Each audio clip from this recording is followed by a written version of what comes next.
Bien, vamos a empezar ya entonces. Buenos días a todos. Soy José Carlos Colla, codirector del Máster de Estructuras de Edificación con CIPE, junto con Carlas Romea, que va a llevar esta charla conmigo. Vamos a hablar de losas bidimensionales con CIPE-CAD y cálculo manual. En primer lugar presentaremos Figurat, una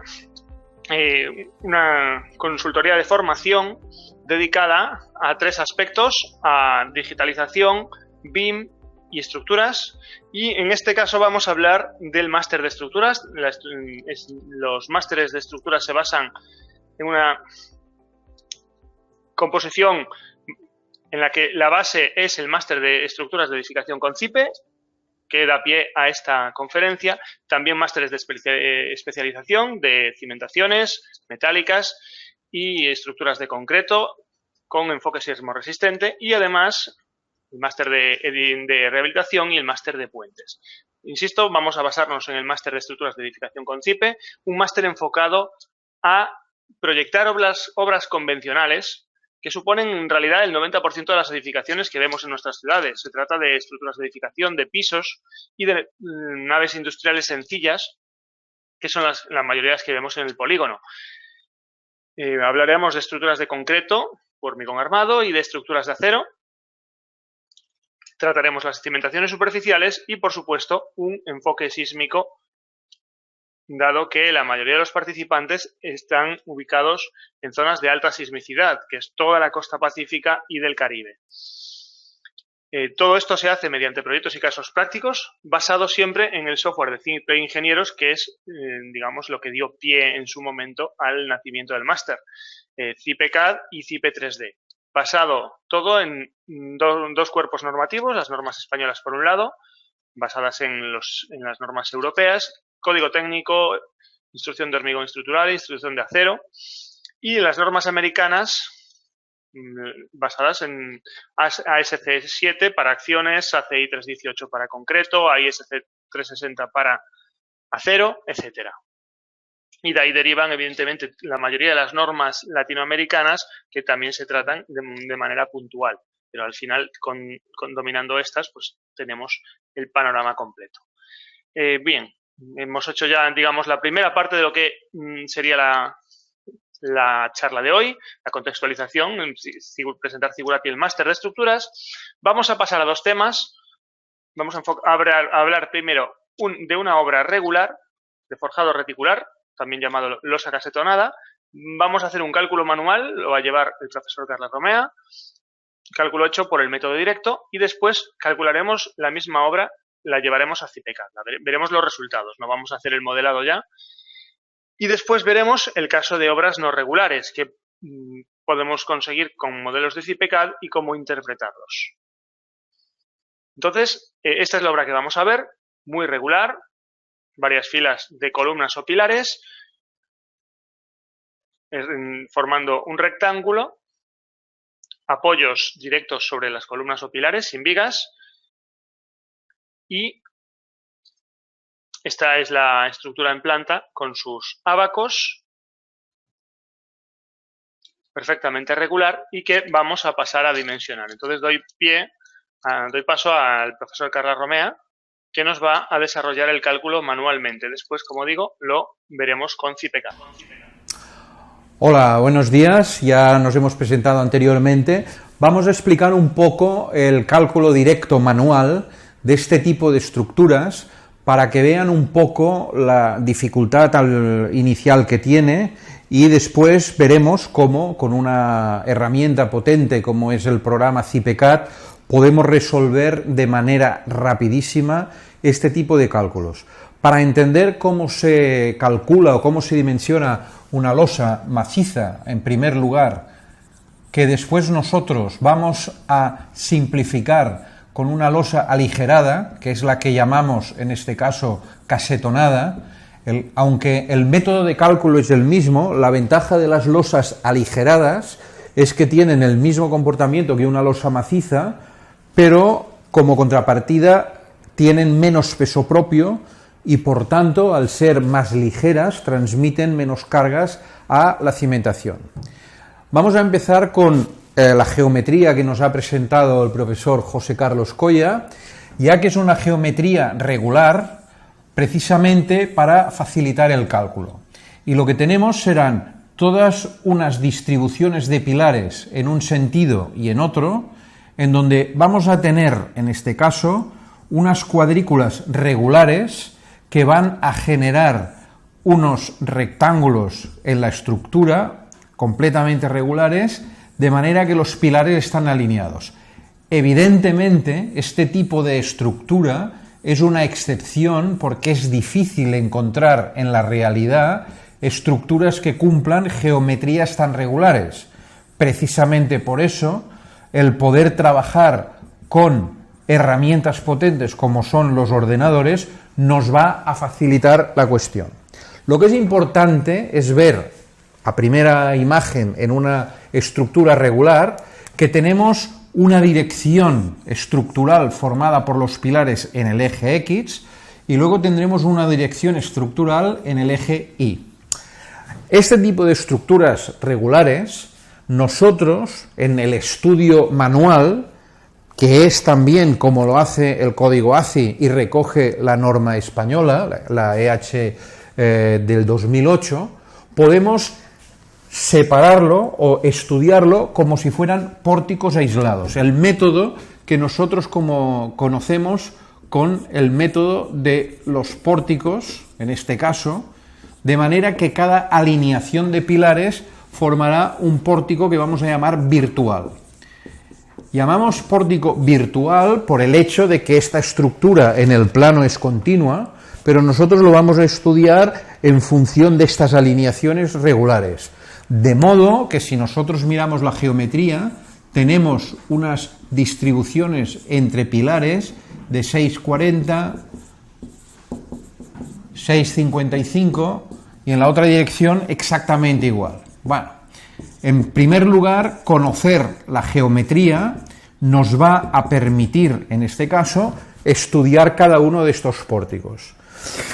Como que se trata de una losa aligerada, tal como hemos visto en la imagen anterior, esta losa no es maciza en toda su superficie, sino que alrededor de los pilares nosotros vamos a crear lo que llamamos un capitel, es decir, una zona perfectamente maciza que generalmente, por ser regular, tendrá una forma, en este caso, cuadrada.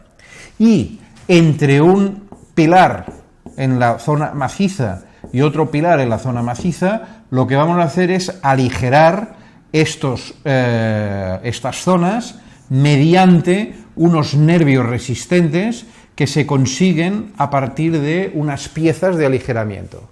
Con lo cual, nosotros, en el estudio de nuestro pórtico virtual, vamos a tener en cuenta una cosa que es importante. Si nosotros generamos el estudio de este pórtico virtual, que aproximadamente nos tomará la mitad de la luz en un sentido y la mitad de la luz en otro, nuestro pórtico, si el intereje es de 6,40, por ejemplo, vamos a estudiar un pórtico central, veremos que nuestro pórtico virtual tendrá un ancho de 6,40.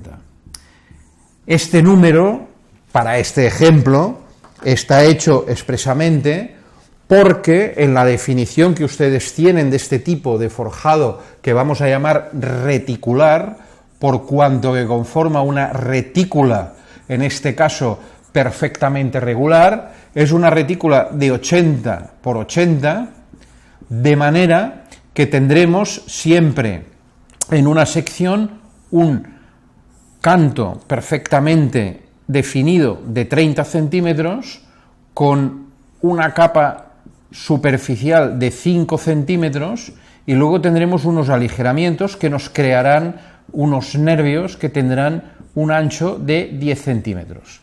Por tanto, si nosotros hacemos la sección en una zona aligerada, lo que tendremos será un nervio resistente que estará conformado, en el caso de esta zona, por una T que tendrá exactamente esta forma. Mientras que si nosotros estudiamos una zona próxima al pilar, lo que tendremos será una losa maciza, lo cual nos plantea un problema inicial, que será que en todo el pórtico la rigidez de la estructura va a ser variable, pero además de esto sigue un criterio que claramente vamos a ver ahora cuando estudiemos lo que es más importante, que es la ley de momentos flectores.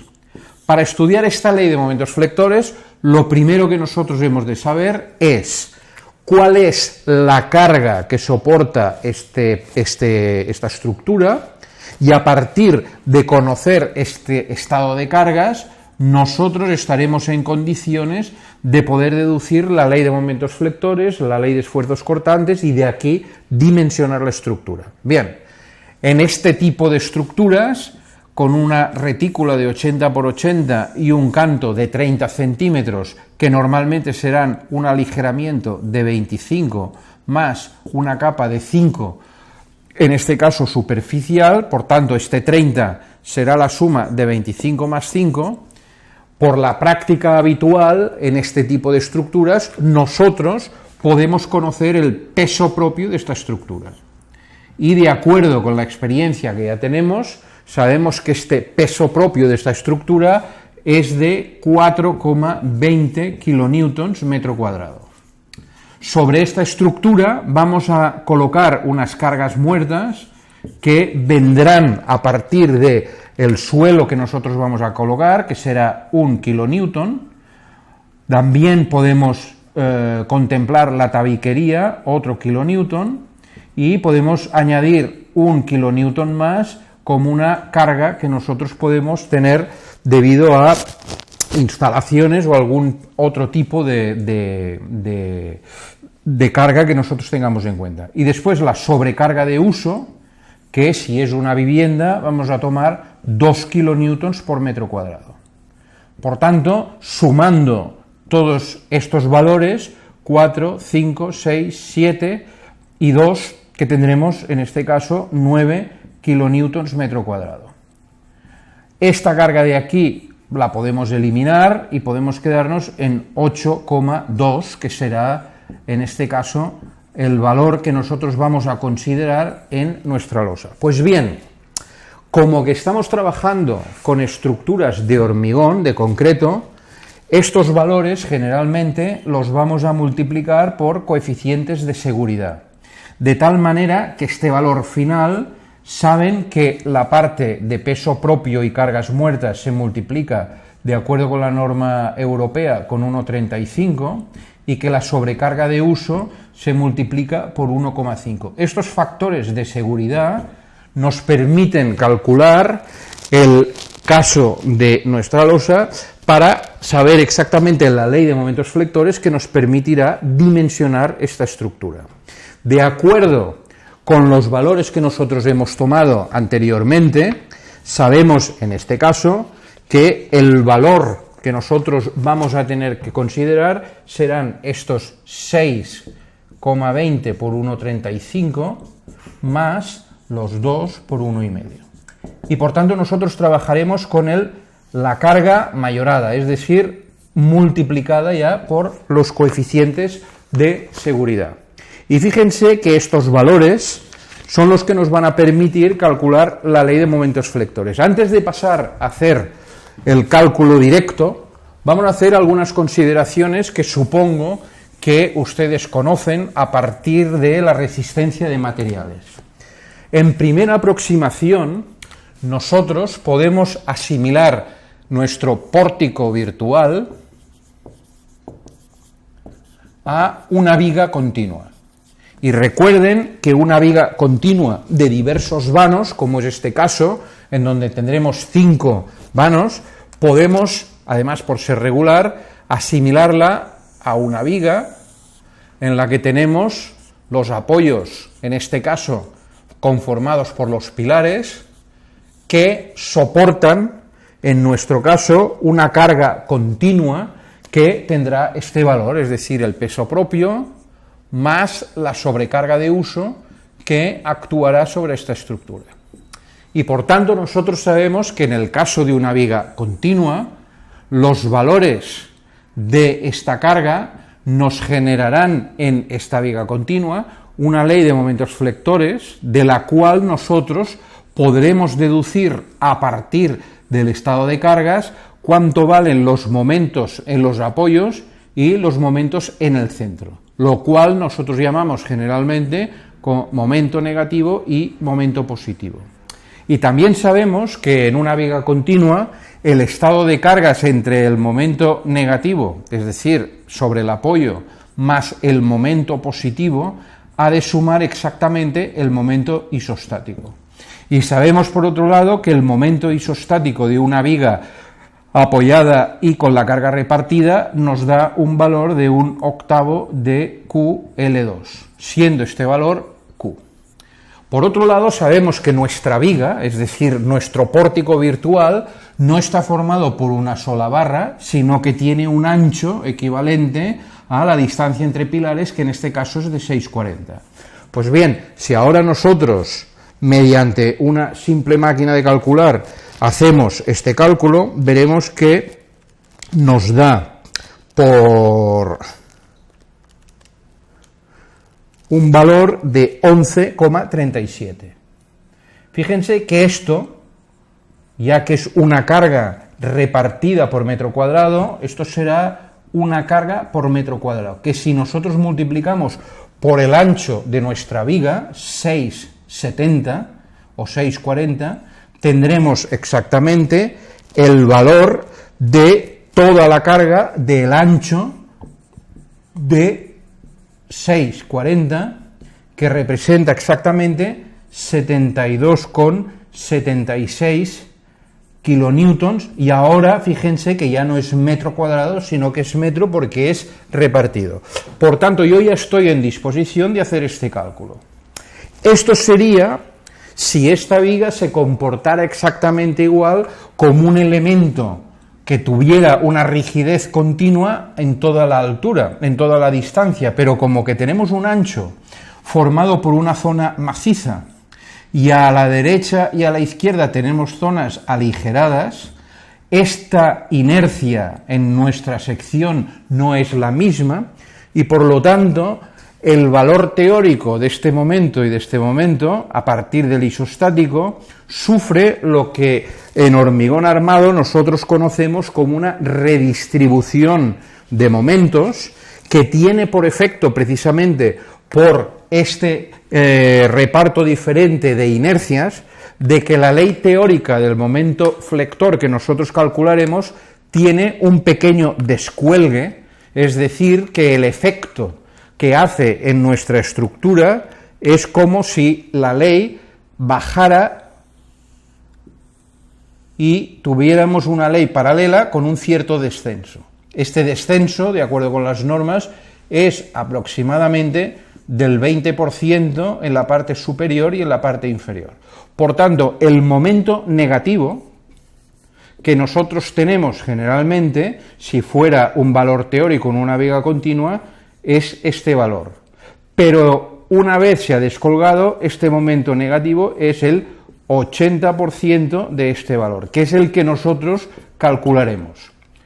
Fíjense que el isostático, es decir, 1/8 de 72,76 por 6,40 al cuadrado, es decir, el momento teórico isostático, nos va a permitir, a partir de estos reajustes que vamos a hacer, calcular el momento negativo y el momento positivo. Pues bien, simplemente realizando este cálculo, 72,76 por 6,40 por 6,40 dividido por 8, nos da un momento isostático que es exactamente 372,53. Muy bien, metros kilonewton.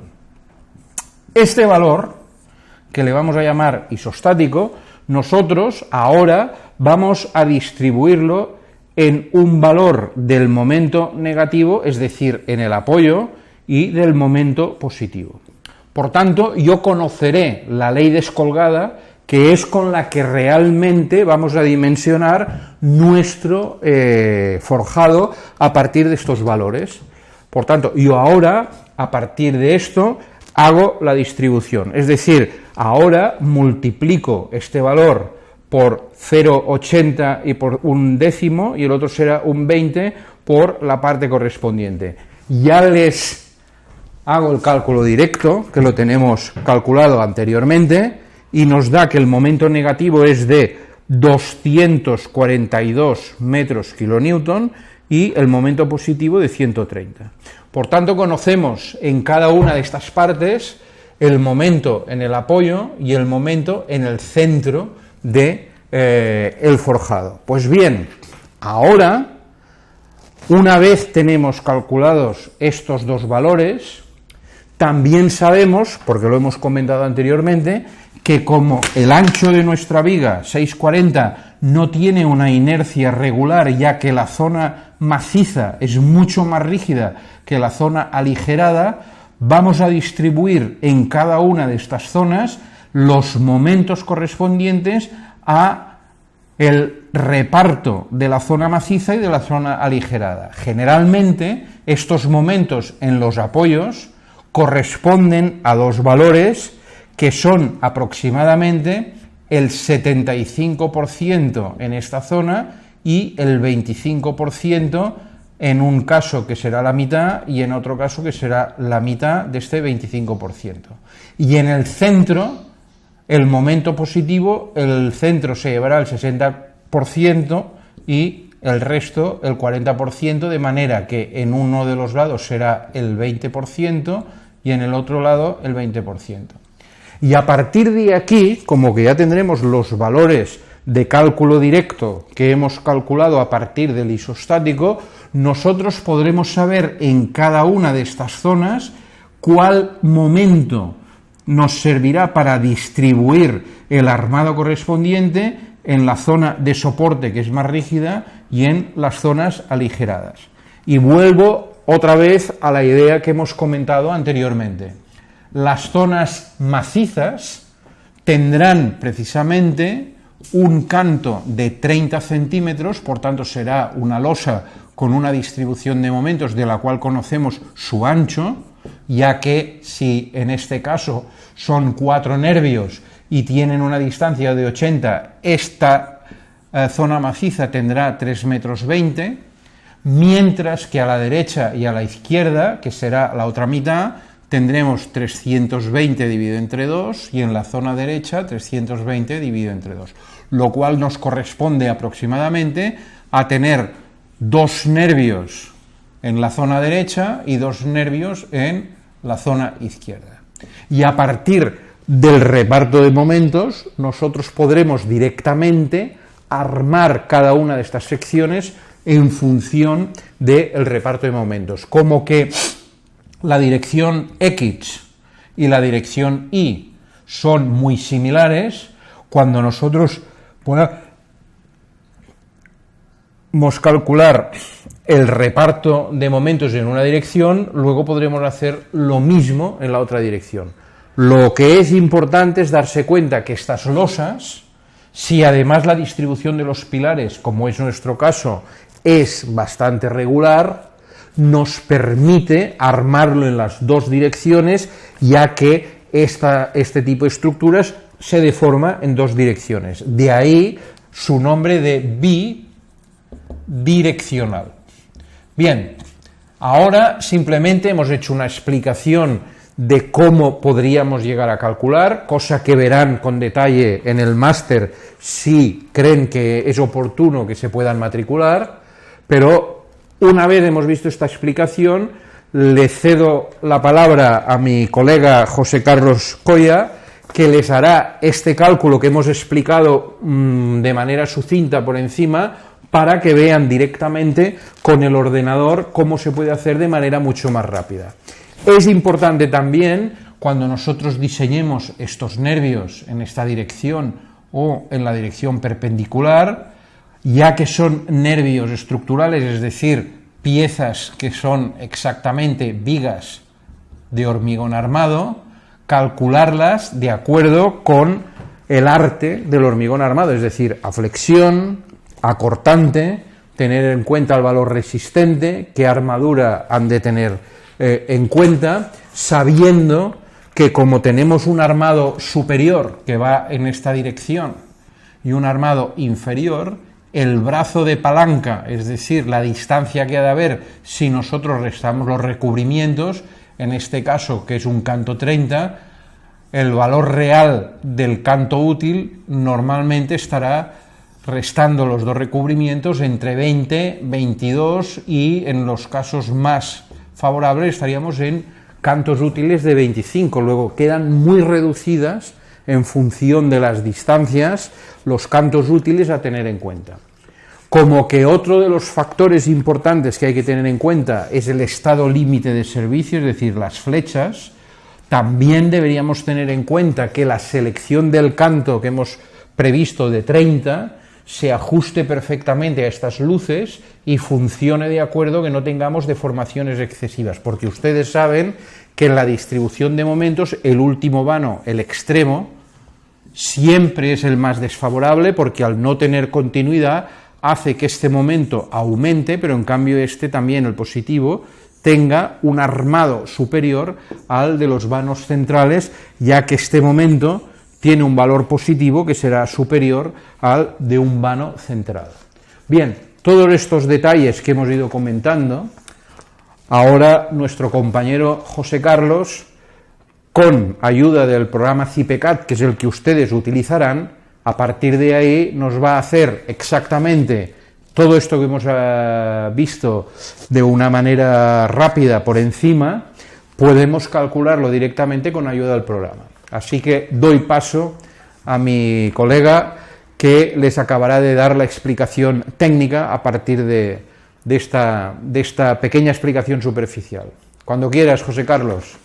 Bien, muchas gracias, Carlas. En primer lugar, simplemente quería mostrar que todo esto podemos resumirlo en forma de una hoja de cálculo, en este caso incluso es una hoja de cálculo compartida de Google que podemos utilizar varias personas a la vez.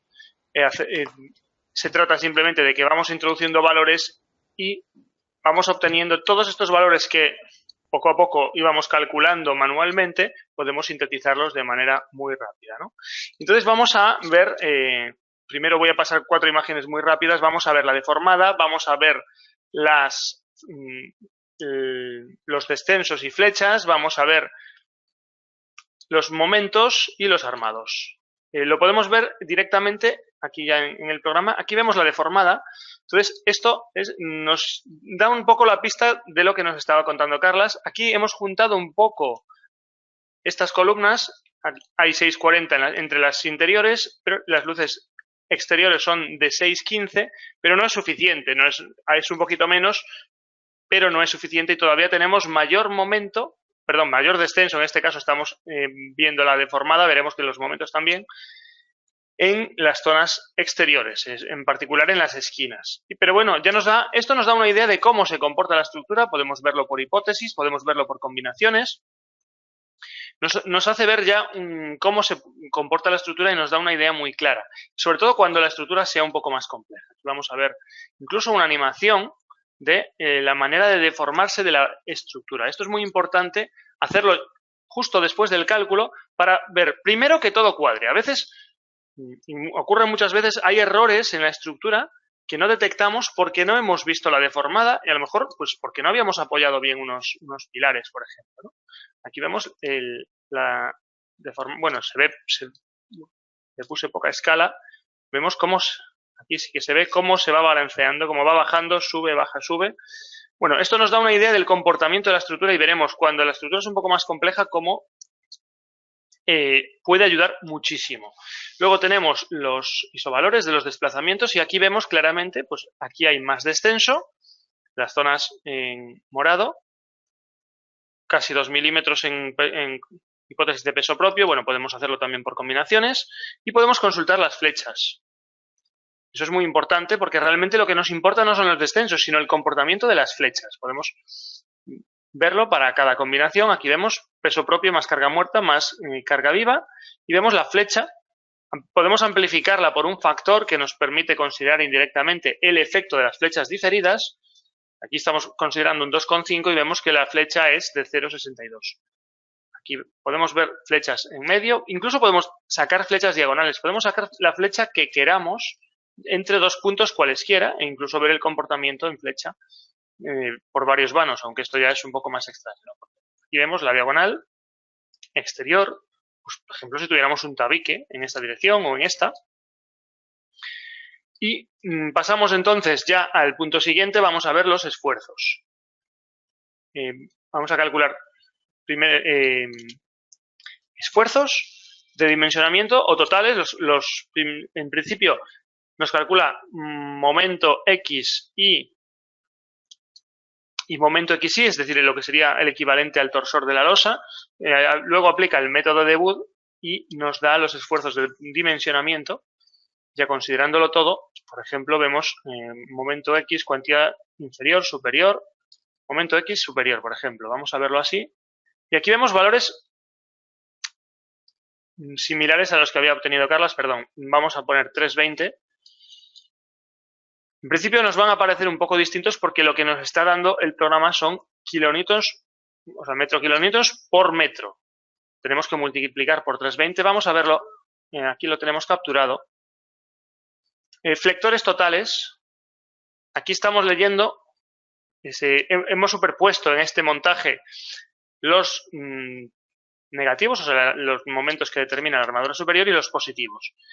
Vemos cómo tenemos un mayor positivo en los vanos extremos, que era lo que ya suponíamos. Aquí tenemos un negativo un poco mayor que los del interior porque tenemos el efecto hiperestático del penúltimo vano, del penúltimo apoyo, perdón. Tenemos un momento bastante bajo en los extremos, pero siempre hay un negativo. Aquí depende este negativo de la rigidez de la losa y de la rigidez de las columnas. Entonces el programa, como cualquier programa que calcula tridimensionalmente, lo detecta. Si aumentamos el tamaño de las columnas, aumenta este momento. Y habíamos obtenido pues un momento de 182. Disculpad si los números no coinciden exactamente, porque siempre hay temas de redondeo, que son en 320, 3 metros 20, 57 kilonewtons metro, que es prácticamente lo que estamos obteniendo aquí. Entonces, en los tramos centrales. El positivo, 24, obteníamos hasta 72 para toda la franja, 24 por metro, que es muy parecido también a lo que estamos obteniendo aquí. Y en armados, pues estamos muy parecido. Cuando nosotros calculábamos calculamos el armado por nervio, pues nos sale 432 centímetros cuadrados negativos en los apoyos, que son 540 por metro, porque tenemos interejes, hemos calculado este armado para nervios de 80. Y aquí estamos, pues 553, 550, 6, un poquito más. A veces estas pequeñas diferencias entre este y este, por ejemplo, aunque sea simétrico, pues se deben a pequeños reajustes, a lo mejor en la colocación de los nervios, etc. Entonces, lo que podemos ver es que lo que hemos obtenido en una estructura tan regular es muy parecido en CIPECAD y fuera de CIPECAD. Aquí vamos a ver también la banda central. Esto es mucho más homogéneo, no hay esos mismos picos de negativos. Los valores son mucho menores, pero estamos también en cosas parecidas a lo que obteníamos a mano. Bueno, en este caso no lo hemos visto. Si obtenemos a mano o con la hoja de cálculo que hemos visto que aplica exactamente las mismas fórmulas, pues estamos hablando de 61 metros kilonewtons en la franja, pues unos 19 por metro, que es lo que estamos teniendo aquí de negativo, y 16, un poco menos, de positivo. Estamos entonces viendo que con una estructura así de regular los valores son muy parecidos. Esto nos está indicando que en el fondo el cálculo, no sé si decir que el cálculo de CIPECAD es bastante preciso porque nos da los mismos valores que el cálculo simplificado de toda la vida que llevan trabajando ACI desde principios de los años del siglo desde principios del siglo XX, o que el método que ACI desarrolló a principios de siglo pues era muy preciso y que después con métodos mucho más sofisticados se demostró también muy preciso. Pero ¿qué pasa? Que muchas veces las estructuras no son como esas, son pues este tipo de estructuras que tienen la forma que tienen y nosotros tenemos que llegar a sacar planos. Las estructuras son como son, pues los edificios por cuestiones de diseño. Este edificio, por ejemplo, daba 3 calles, esto era una calle, otra calle, pues aquí había un patio interior. Realmente esto era el núcleo de comunicaciones, 2 ascensores, una escalera. Aquí era una pasarela para acceder a muchas viviendas que se disponían todas mirando a calle. Muy bien, pues eso hay que resolverlo y aquí está resuelto, pues al final hay que resolverlo, pues lo resolvimos con CIPECAD y después hay que hacer un desarrollo posterior para obtener los planos. En una obra parecida a la que hemos calculado ahora, pues mientras Carlas Romea exponía el cálculo manual, yo me dediqué a cambiar la estructura para obtener esto. O sea, ¿qué hicimos?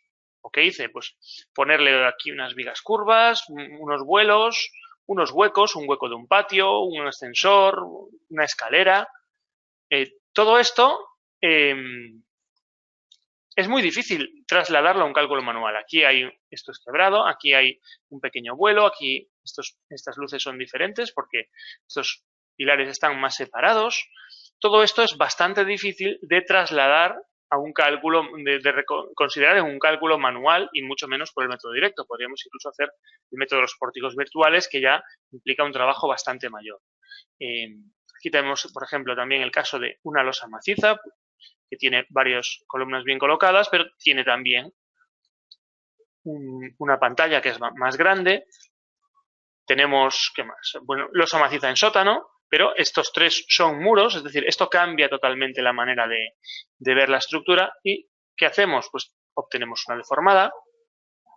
Entonces el programa nos permite analizar qué es lo que pasa en el edificio. Es decir, vamos a ver la deformada, en este caso es de peso propio, pero bueno, podemos hacer, como decía, por combinaciones, podemos aplicar viento, podemos aplicar sismo. Pues ya vemos que aquí es donde tenemos el mayor problema de deformación, bastante importante. A lo mejor tenemos que hacer algunos cambios de diseño, pues poner una viga, lo que podamos entender. Luego, en isovalores también nos ayuda mucho. Creo que Carlas quería decir algo.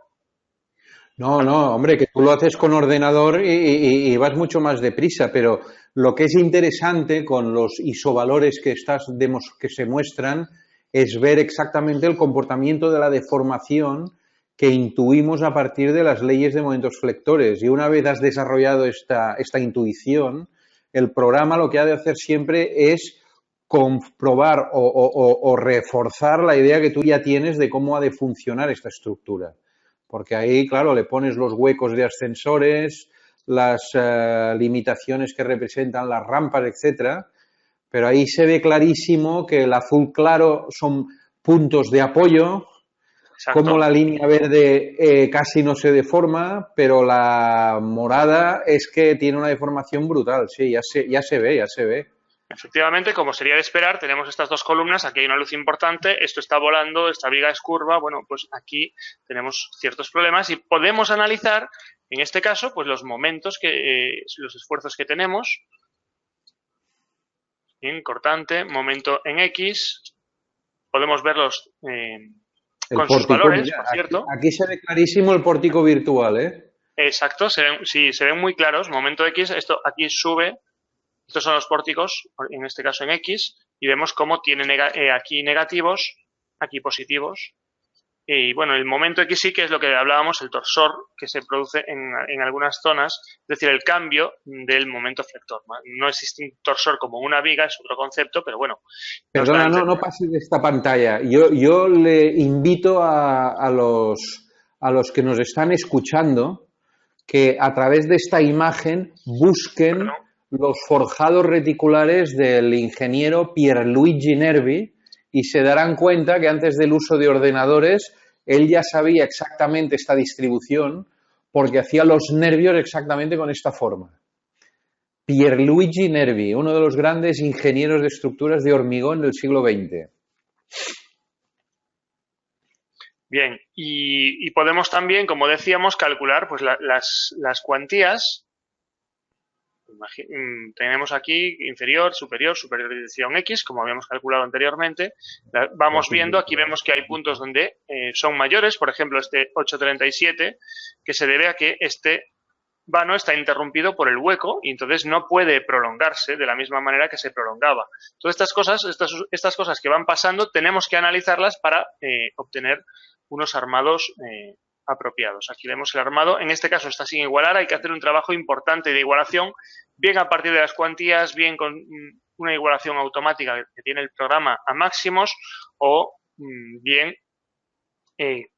buscando equivalencias y pues tenemos la posibilidad de modificar paquetes de armadura. Imaginemos, cogemos estos 3 del 12, bueno, los dejamos así, perdón, no quería hacer esto, quería modificar banda de distribución. Cogemos estos 3 del 12, lo llevamos hasta aquí. Aquí pues igualamos estos a 4 del 20. Bueno, esto lo podemos pudiendo hacer con cierto cuidado, comprobando las cuantías que hemos consultado antes o buscando equivalencias de armado. Por supuesto, también podemos simplificarlo con una asignación de armadura base, que en este caso no lo hemos hecho.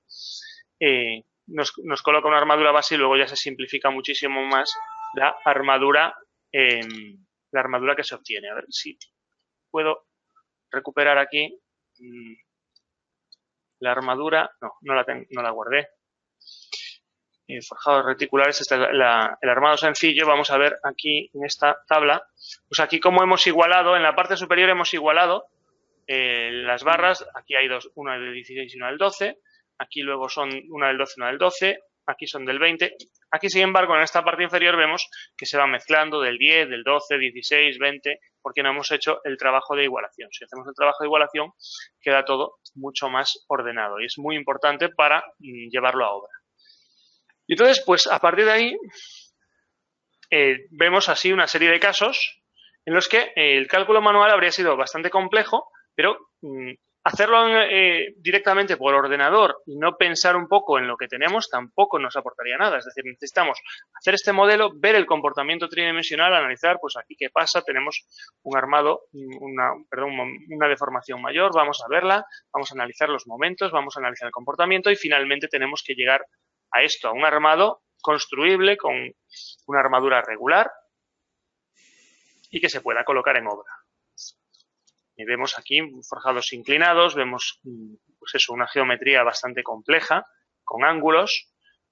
Lo mismo aquí tenemos un par de situaciones particulares, que es que arriba tenemos vigas de canto y llega incluso a ocurrir que aquí no había, en la planta alta no había una columna, esto era una vivienda unifamiliar que tenía aquí un gran ventanal en esquina y por tanto se trataba de dejar eso libre y el ventanal no poner ahí un pilar, de dejarlo realmente libre. Entonces se aprovechó el efecto de estas vigas de canto para poder hacer un vuelo de esa dimensión. Estas vigas de canto que a su vez servían como cierre de los materiales de cobertura de la cubierta. Es decir, la formación de pendientes, el aislamiento y la grava superior. Bueno, tenemos también en este caso muros, algún cambio de nivel. Pues estas singularidades que decimos que ocurren a veces. Además teníamos una luz importante que había que analizar, pues dónde estaban las luces grandes. Estas eran dos zonas con luz más o menos importante. Aquí mira, en José esta Carlos, ¿sí? Aprovecho que nos hacen una pregunta, que ahora que estás con esto, dice, ¿cuál es el criterio para colocar la mejor armadura base posible en losas?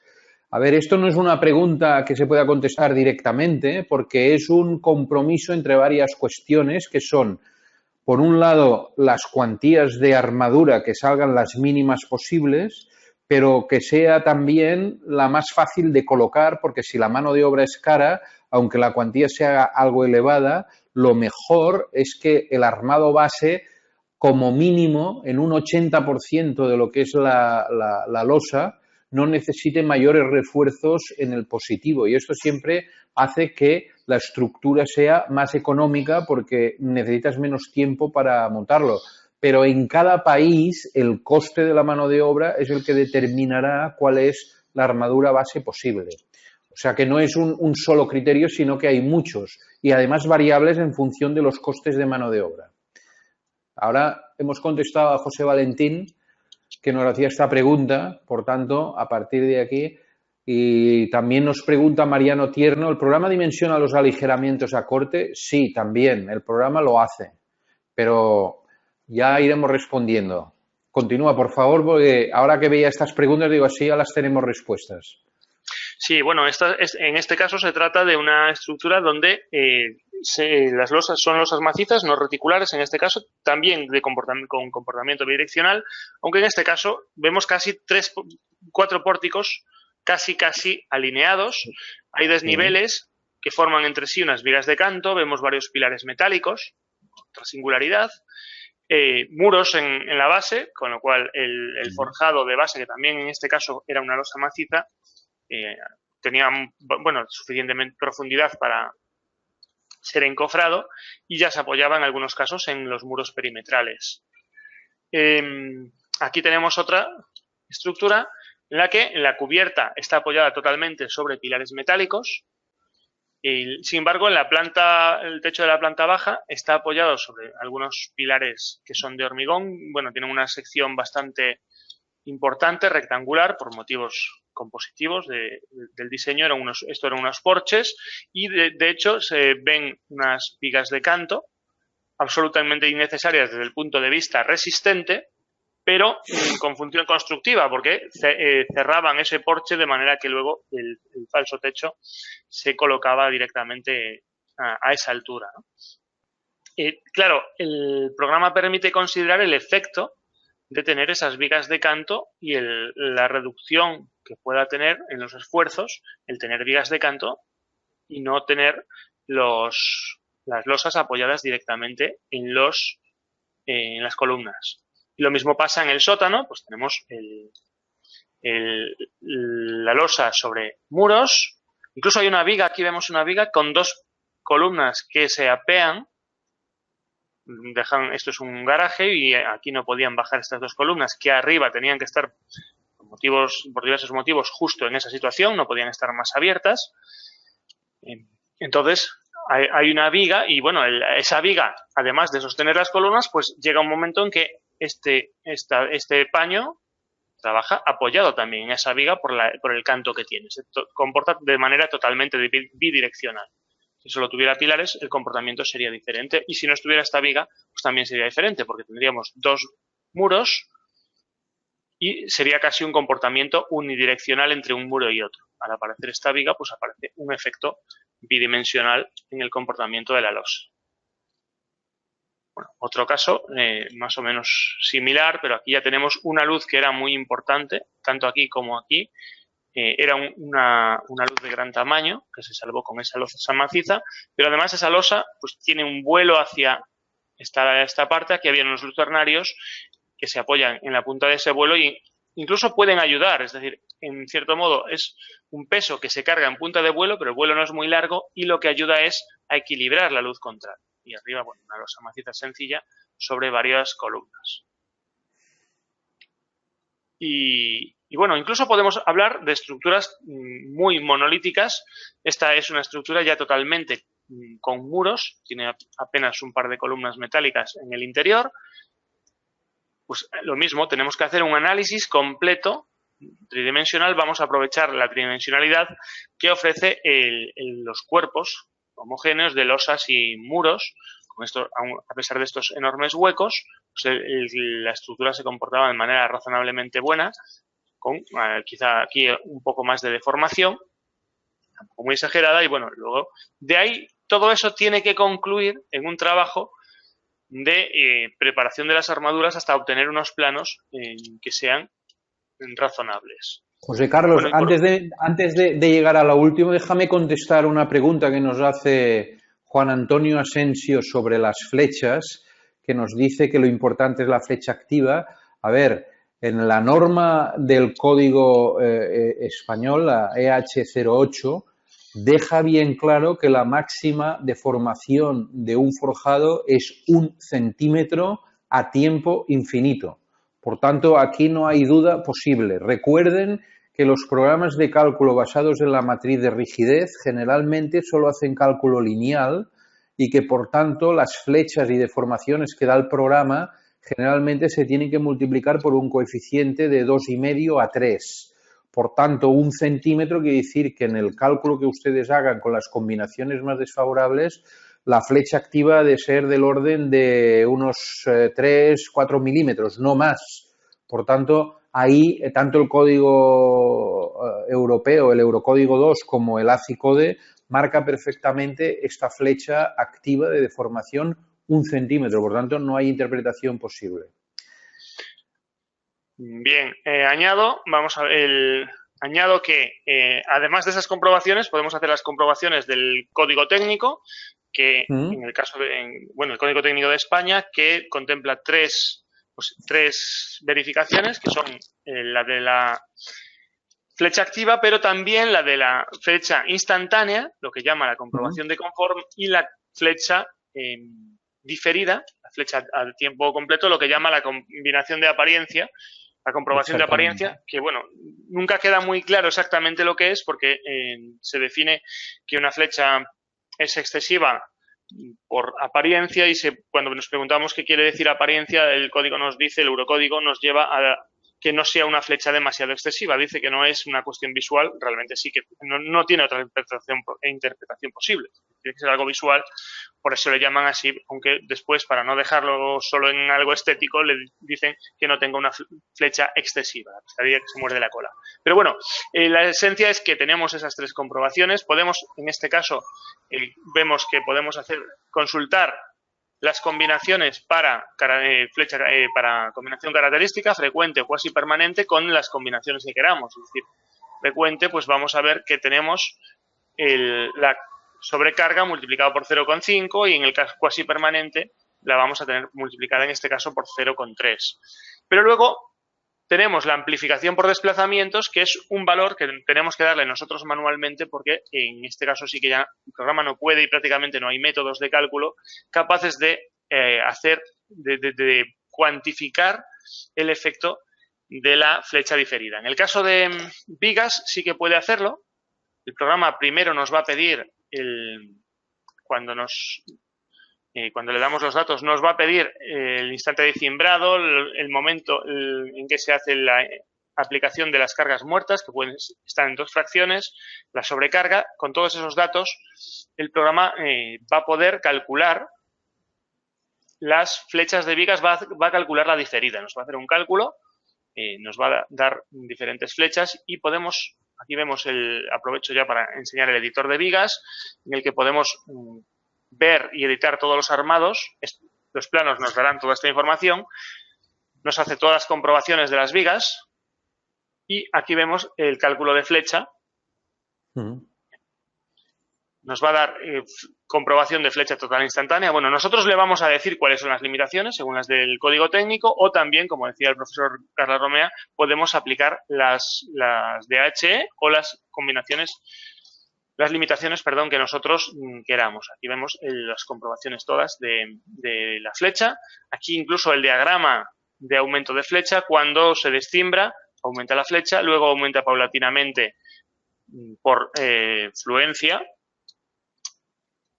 flecha diferida, hasta el momento en que aplicamos la primera carga muerta, sigue aumentando, volvemos a aplicar la segunda carga muerta, sigue aumentando y aplicamos la carga viva. Entonces, aquí el programa hace toda la comprobación en todos los momentos para vigas. En el caso de losas esto no es viable, no hay manera, no hay método capaz. Aquí se utiliza el método de Branson, para losas no hay un método equivalente, por lo tanto lo que tenemos que hacer es darle un valor que aumente directamente el valor de la flecha. De todas maneras, el programa directamente, si tú buscas el punto de máxima deformación, siempre te lo da. Y a partir de ahí puedes inferir un poco ya cómo funciona. Exacto. Incluso podemos hacer también a mano o con cualquier método, buscar un pórtico virtual. Decimos, bueno, vamos a analizar este pórtico virtual con imaginemos esta sección con el armado, vamos a hacer una comprobación por Branson de una viga equivalente, a ver cuánto es la flecha instantánea, cuánto es la diferida, y tenemos en cierto modo ese valor. Y aquí ya vemos que nos da eso, la flecha y la manera de deformarse de la estructura. José Carlos, que también nos lo preguntan y así ya lo contestamos, el predimensionado de una losa reticular, normalmente, ¿qué valor tomas? ¿La luz dividido entre 24, entre 22, entre 28?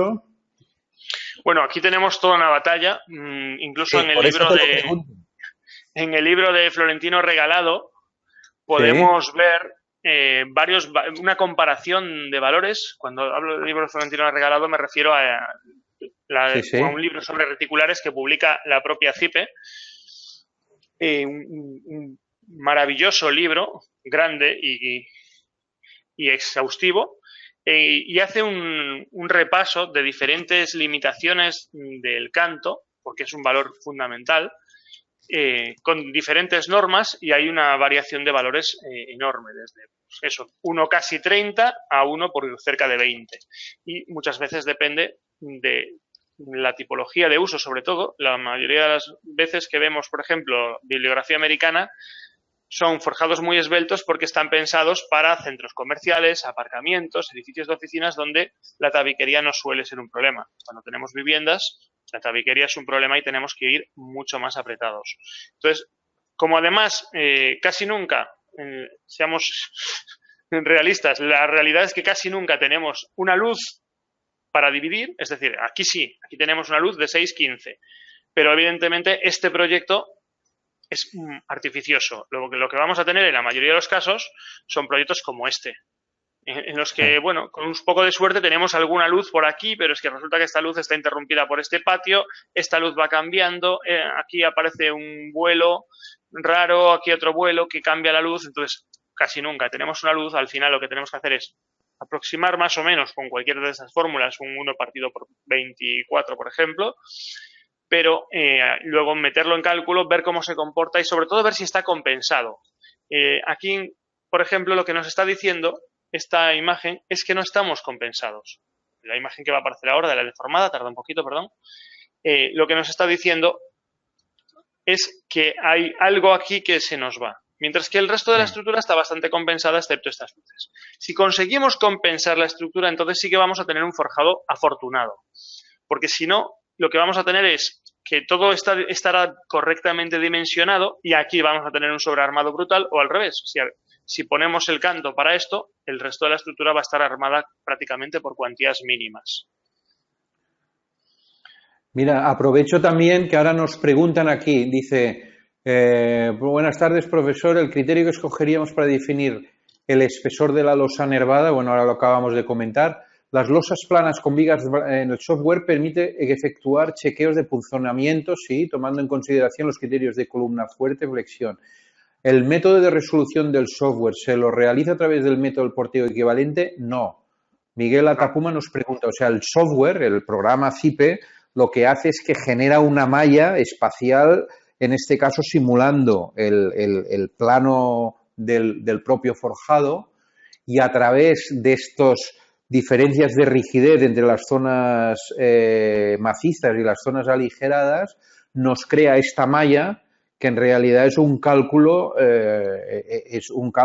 de la matriz de rigidez, pero sobre una malla. Ya no hace el cálculo equivalente del pórtico. Esto es un método manual que se ha utilizado durante muchos años cuando no habían estos programas tan potentes, pero estos programas ya nos permiten calcular en 3 dimensiones y, por tanto, ya tienen en cuenta todos los factores de deformaciones de los pilares, de la propia rigidez, el cambio de rigidez de la distribución de momentos, etcétera. Por tanto, es un cálculo mucho más fino ya, aunque sea aproximado, porque el programa lo que hace es generar una malla que tenga la inercia equivalente del forjado aligerado. Y, por tanto, a partir de ahí, él ya calcula directamente con la inercia real.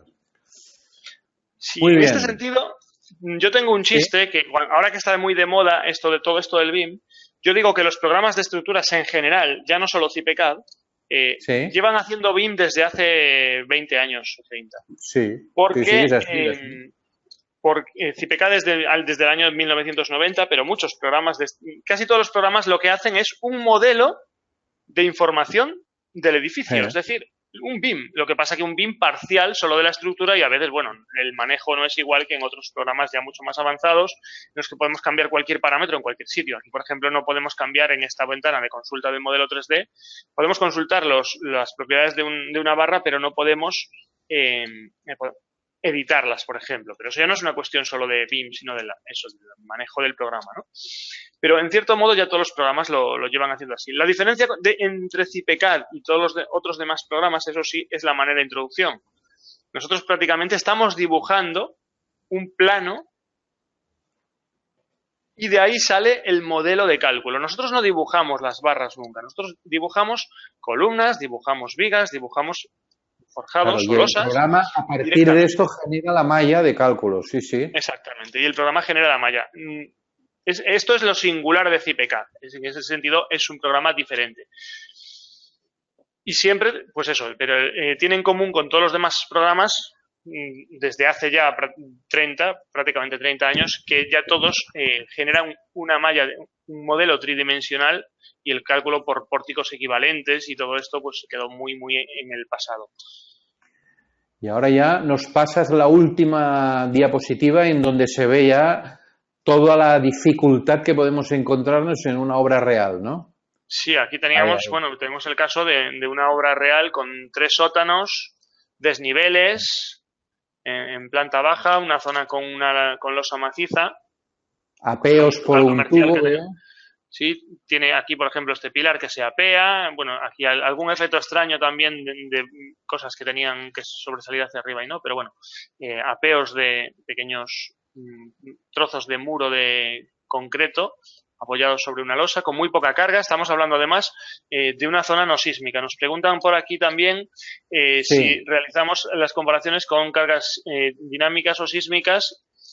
Bueno, en este caso no hemos tratado nada de cargas sísmicas y además la tipología que hemos tratado más en esta conferencia, que es la de losas apoyadas directamente sobre columnas, no es de las más adecuadas para las zonas sísmicas. Hombre, si luego hay unas pantallas que recogen los esfuerzos horizontales, bueno, pero la transferencia entre columnas y losas, la transferencia directa no es óptima.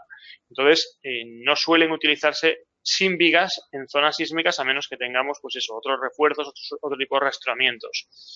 Lo que sí se utiliza mucho también es este tipo de losas con vigas. Y también el programa las analiza haciendo la matriz completa y el cálculo es un poquito diferente, el cálculo manual, porque claro, la carga se reparte directa a las vigas y a partir de ahí solo tenemos que calcular las vigas, ¿no? Y el programa la calcula exactamente igual, monta la matriz completa y con eso hace el cálculo global.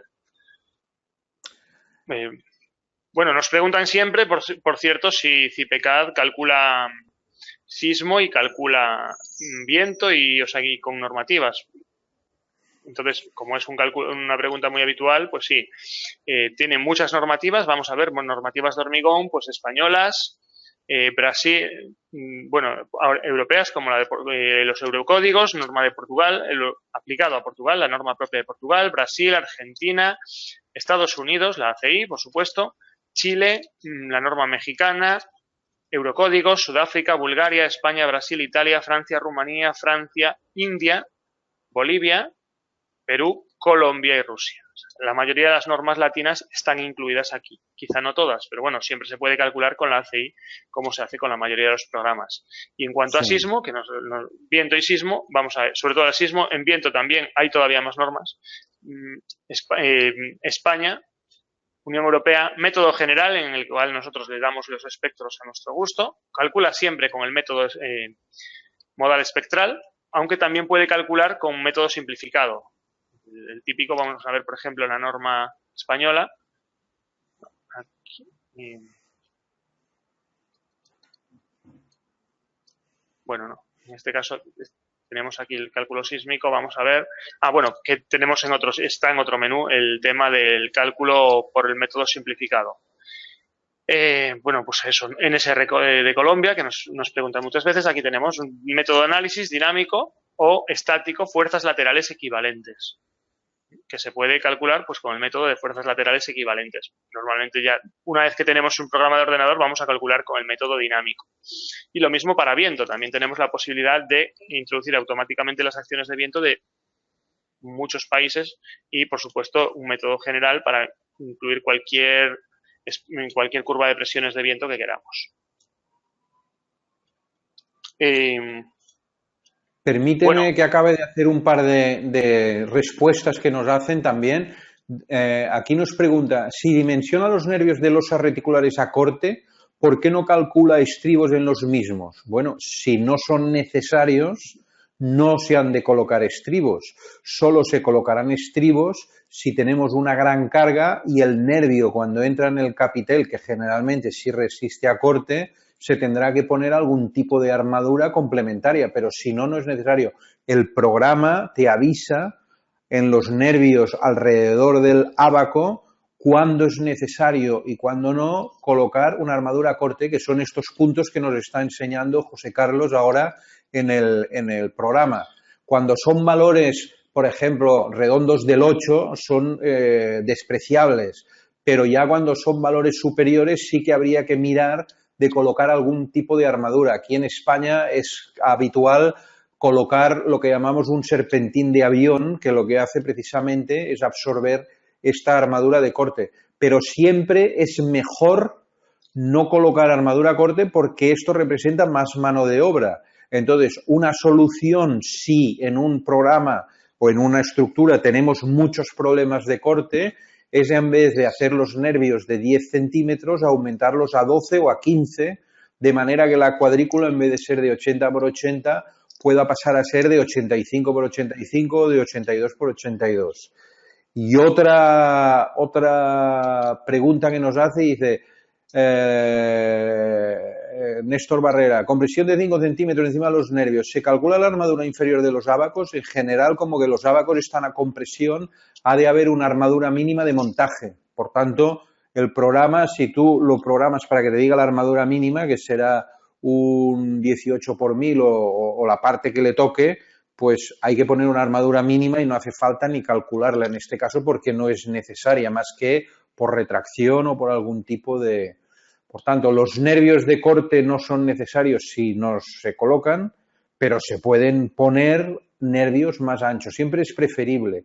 Dice, en el apoyo de una placa sobre un muro, pues lo mismo. Si no es necesario, lo que sí se puede hacer es macizar toda una línea de aligeramientos precisamente para que en el punto de mayor corte el nervio se ensanche y no sea necesario colocar mayores armaduras. Siempre es un criterio del diseñador buscar de minimizar todo esto. Aquí nos enseña, por ejemplo, el ábaco, en donde tiene la armadura de punzonamiento que nos preguntaban antes, de la losa, es decir, la cruceta, y vemos también, en este caso, los posibles refuerzos a la salida del ábaco, pero para valores, ya repito, de 8 milímetros es que son innecesarios. Y lo que se puede hacer siempre que tengamos grandes cargas es aumentar la zona del ábaco, con lo cual hacemos más pesado el forjado, pero generalmente es más barato el hormigón que colocamos que la armadura por la mano de obra que habría que colocar. Entonces, no sé, José Carlos, si tienes la última explicación. Iba a comentar, aquí hay una pequeña duplicidad. Cuando habla de cuando sale el cortante, sí que se refiere a estos cortantes de nervios. Luego, como el programa lo que hace es, calcular a partir del modelo tridimensional los esfuerzos tangenciales, y entonces a veces salen estos extraños refuerzos de punzonamiento que vemos aquí, estas bolitas, me refiero. 8 redondos del 8 ahí, que eso sale directamente el cálculo tridimensional, pero luego incorpora a mayores el cálculo basado directamente en la normativa, bien en ACI, bien en H08, en Eurocódigo, en la normativa que estemos aplicando, y que nos permite, pues esto, meter las crucetas como refuerzos o bien también armaduras inclinadas a 45 grados. Entonces el programa vemos que hace una comprobación, aquí lo vemos en azul, está todo correcto, nos hace el listado de las comprobaciones en perímetro crítico del soporte, cuáles son nos hace la comprobación, y el perímetro crítico en la zona sin armadura de punzonamiento, situaciones persistentes, porque no hemos puesto sismo, nos hace también la comprobación. Si esto saliera rojo, que no es el caso porque vamos bastante sobrados, pues tendríamos que colocar refuerzos. Aquí vemos también las comprobaciones con refuerzos, en este caso son más, porque además del perímetro de soporte y el perímetro crítico, pues hay que hacer las comprobaciones del refuerzo, distancias libres, entre armaduras, distancias entre cada soporte, bueno, las comprobaciones típicas del armado de punzonamiento, de lo que es el armado propiamente dicho. Y en el caso de la losa maciza, a lo mejor tenemos alguna sorpresita. ¿Veis? Vemos aquí, como tenemos un armado que no cumple, comprobaciones y nos va a decir qué es lo que no cumplen las zonas y armaduras de funcionamiento. Pues nos falta, además, en este caso, muy poquito. La tensión es un poquito mayor de la que tenemos. Pero bueno, como normalmente también se colocan casi sistemáticamente Esto es una impertinencia del programa, ¿eh? Bueno, pero claro, si nosotros permitimos, es cierto, sí, pero si nosotros, ahí siempre esto es algo típico no solo en el cálculo, sino en la vida. Si nosotros permitimos, decimos, bueno, 71 es casi 72, pues lo pasamos. Entonces 70 lo pasamos, porque si 71 lo pasamos, 72 también. O sea, 70 también, ¿no? Porque 71 70 y entonces hay que poner un freno en algún sitio. Y yo creo que en esto, pues el programa no se complica la vida, evidentemente. No, evidente. Si cumple, cumple, y si no, no. La tolerancia ya la hemos introducido, recordemos, con los factores de seguridad. Bien. Ahora, Néstor nos dice, hay que respetar el ábaco a un sexto de la luz. A ver, tú eres el diseñador, por tanto, decides siempre qué es lo mejor. Entonces puede ser un quinto, puede ser un sexto, también depende de la carga, también depende de la luz. Por eso con el programa esto se puede simular de manera muy rápida y al final siempre lo que manda, como decía mi profesor de estructuras, la unidad en ingeniería es el dólar o el euro. Al final lo que te salga mejor de precio. Entonces, que sea un sexto o un quinto, igual quiere decir que tienes que armar menos a cortante. Y si no has de armar a cortante, igual te sale más barato, depende. Pero el sexto, que es lo que dice la norma, es lo que nos permite en una primera instancia diseñar los aligeramientos. Bueno, luego si alguna norma puede ocurrir que diga que él tiene que ser necesariamente el sexto de la luz, pues entonces sí que hay que cumplirlo. Sí. Cuando colocamos los ábacos... Sí. ¿Perdón? ¿Sí? No, que sí, que es un sexto, pero si tú trabajas con sobrecargas de uso importantes, con un sexto no llegas. Si estamos haciendo viviendas, como que la sobrecarga es pequeña y las alternancias no son importantes, pues con un sexto lo cumples, pero si haces un diseño de un forjado industrial en donde las sobrecargas se han de calcular en función de alternancias, es posible que no cumplas y tengas que hacerlos mayores o armarlos mucho, depende. Cada proyecto es diferente. Exacto. Vemos aquí que podemos configurar la generación de ábacos. En este caso, porque estábamos haciendo tanteos, hemos bajado este valor. Aquí normalmente, por defecto, aparece 0,16. La longitud de matizado es la longitud del ábaco, pues estamos ahí hablando de un sexto de la luz. Sí.